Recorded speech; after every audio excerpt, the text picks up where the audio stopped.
cases, that's 81% of this outbreak, or Borough Park, which 52 cases are in Borough Park, that's 16% of the outbreak. Almost all of these are members of the Orthodox Jewish community. So this is our epicurve, and it tells an interesting story.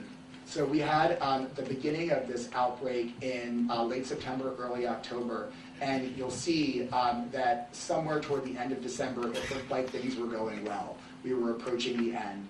And then you'll see something's changed. And really our trigger that created this really enlarging outbreak is after we had one unvaccinated child get measles in a school that had not excluded children, resulting in 41 transmissions, almost all in Williamsburg, and really providing the spark to the kindling to result in these soaring numbers that you see in the orange, which represent Williamsburg. So just to orient you briefly, the orange is the color representing the Williamsburg neighborhood. The higher the bar, the more cases, and the x-axis is by date, by week. So you'll see that there are cases in other areas. They are sporadic, and thankfully in Borough Park we're seeing numbers that are demonstrating control of the outbreak. But in Williamsburg, we have not achieved control to date. So our response has been robust. Over 200 health department staff are currently working on the outbreak. We have case and contact investigation. We've set up a dedicated call center. We have stationed health department staff at a high volume facility at the epicenter of the outbreak to assist with potential exposure. Every case is investigated. And then we perform contact identification and notification. So though we're reporting 329 cases, we have had over 12,000 exposures that we've had to work with. Our public health laboratory has performed over 1,600 diagnostic tests for measles, and we've issued revised MMR recommendations for all children in affected communities. Additionally, we have done school and child care enforcement. Beginning in December, schools and child care facilities were notified that they were required to exclude all unvaccinated children. In April, commissioner's orders were issued to 102 schools and child care facilities in Williamsburg to exclude unvaccinated students or face possible violations or closure. Notice of violations have been issued to 23 of those programs since December 2018, and on April 15, one child care facility in Williamsburg was ordered to close for repeatedly failing to provide access to medical and attendance records. We've also worked with our provider and healthcare facilities doing outreach, education, and other technical assistance.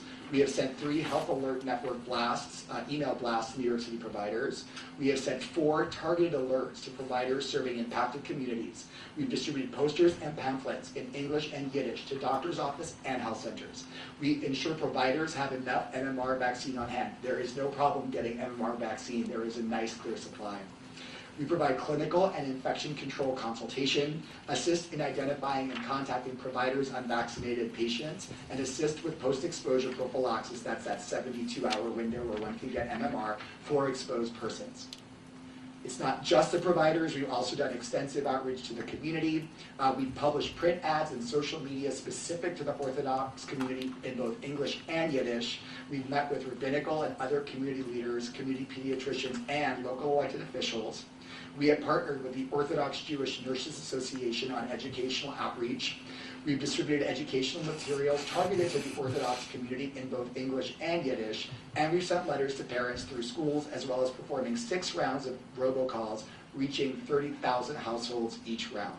We have put the word out. Most recently, we have actually added very specific messaging around Passover. These are examples of our Passover ads that are now in the community.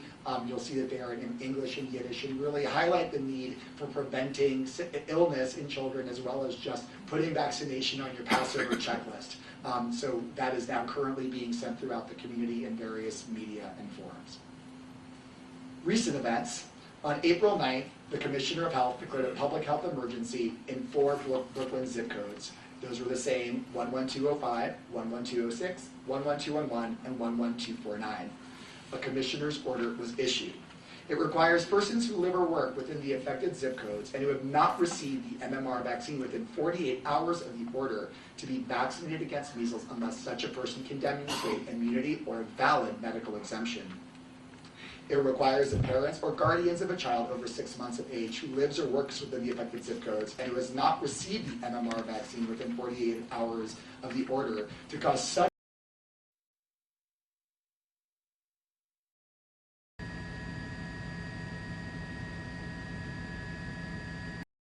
restraining order and preliminary injunction was sought on April 15, 2019, directing the health department to stop enforcement of the April 9 emergency order.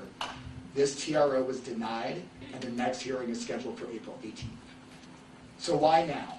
Why is there an emergency declaration now? I think it's important to look at the Williamsburg story. We removed the other neighborhoods, only focusing on those red-orange lines, and you get bars. And you can see we continue to experience high volume of new cases being added to our outbreak. We are not seeing the end. We are concerned that we will continue to have such levels of transmission unless something changes. Since October 1st, 2018, we have seen something change. Our work has been really critical in getting the word out about vaccination, and that is demonstrated by an additional 16,750 doses of MMR vaccine, almost 5,000 of which were to children in Williamsburg, that have been administered to children less than 18 in New York City compared to the same time period last year. So we have seen a lot of people who are listening to our messaging, who are seeking vaccine to both protect their children and also other susceptible individuals in the community. I will also show you a very updated graph that shows MMR doses given to children aged 6 to 59 months in Williamsburg. And I will have you note the end of that red line and the emergency order that then resulted in an almost asymptotic increase in vaccination in Williamsburg. So it works. The emergency declaration was deemed necessary to reduce the risk of the outbreak worsening or, frankly, someone dying. We've not had a death yet. Measles is so contagious that each new case severely hinders our ability to end the outbreak. Remember my example of the one child in school that resulted in over 40 people infected, and it's like a fractal. Those 40 people contact another number of people, they transmit measles. It is just ongoing if we don't control. So this is a unique and dangerous outbreak.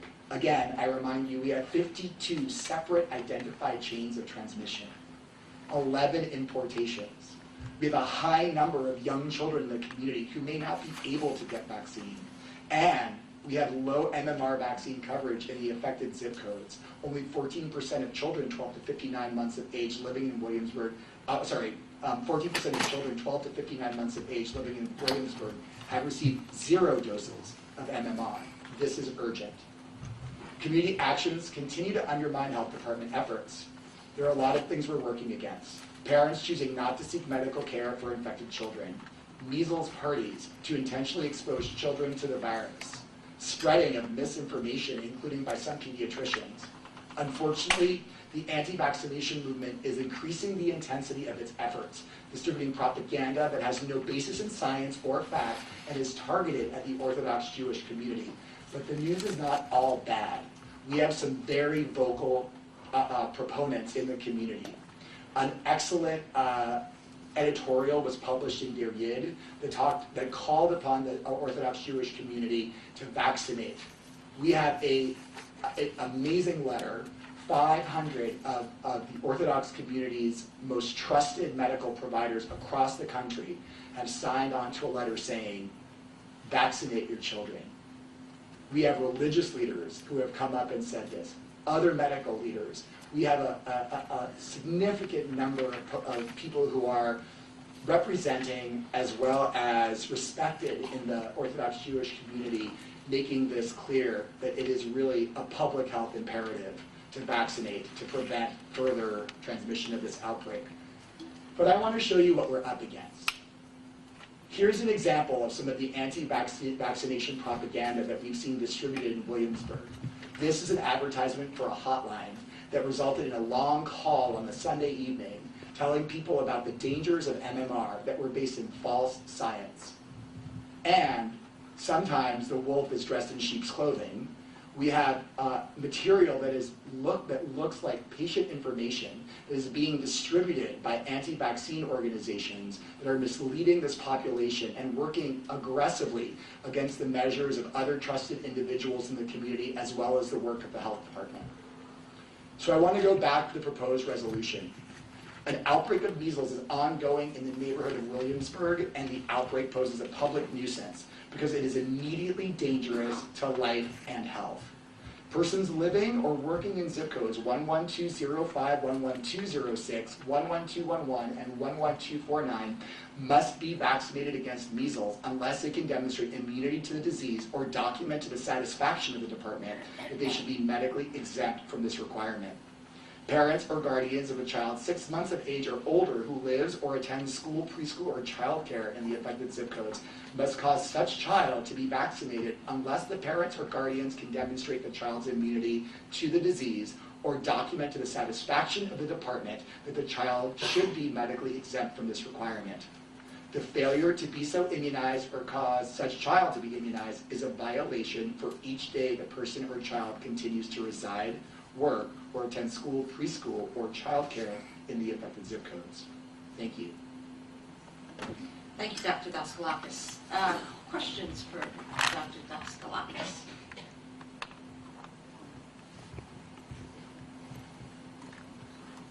The one on the right. Yes. Bring it closer.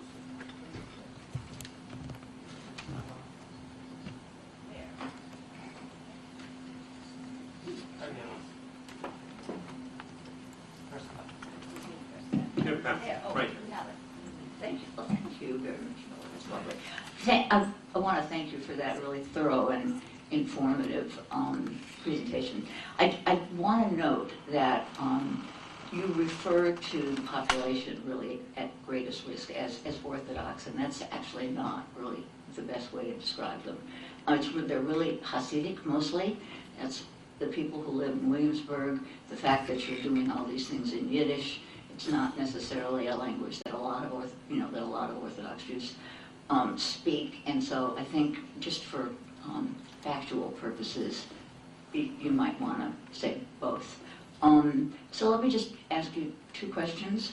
One, who set up the TRO? Was it what kind of organization, or was it individuals? Attorneys who were representing several individuals. 5 individuals. Thank you.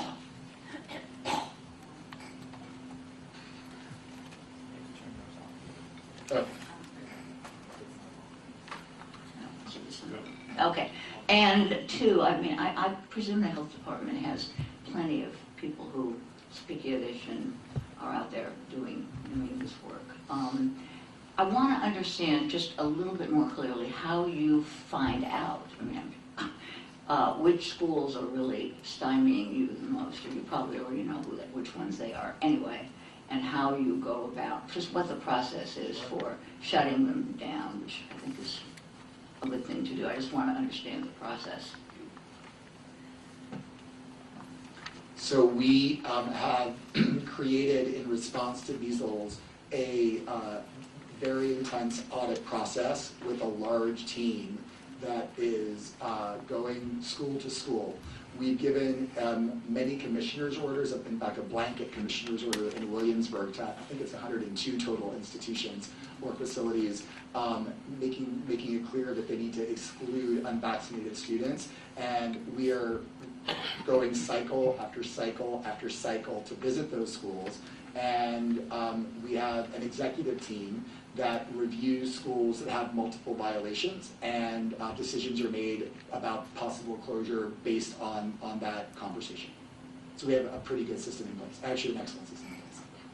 I would add that we actually have activated the agency, and we've implemented an incident command system to direct more resources, both in terms of staffing and other, to address this emergency.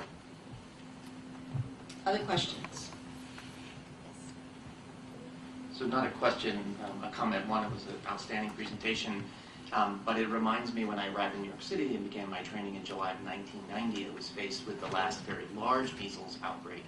And personally witnessed and took care of children with all of those complications who were very, very ill, including 7 years later a child who acquired measles and was unvaccinated under a year and presented with SSPE and died. And so it's very close to my own experience here. There were, I think I looked up, the CDC had a report that in the first 5 months, I think, of 1991, there were over 2,500 cases in New York City alone. And it's a reminder of just how incredibly contagious this disease is, and this could spread like wildfire. It'd be right back, and so it really, to me, feels like a real, true public health emergency, and I completely support the department's position. Any other questions? Yes.